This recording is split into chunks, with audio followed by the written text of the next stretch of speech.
Hello and welcome back to another video.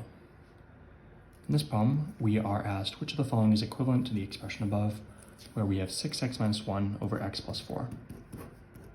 Now, looking at this straight off the bat, we don't see any factors that we can take out of this. There's no constants or anything like that. So the way we're going to simplify this is using long division. Right, polynomial long division, but still long division, where we have 6x minus 1 divided by x plus 4. So if you've never done this before, it works very similar to normal long division.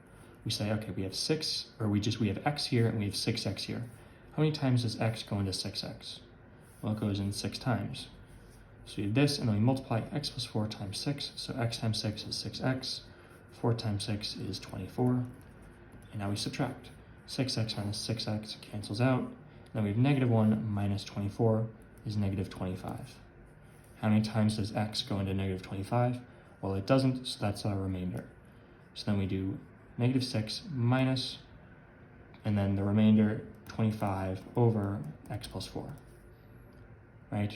Just like if you did like 12 divided by 5, right? You'd get 2, 20,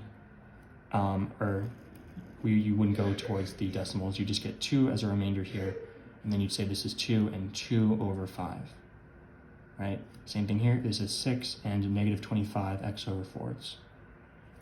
We're gonna write that 6 minus 25 over x plus 4, and this is equivalent to A.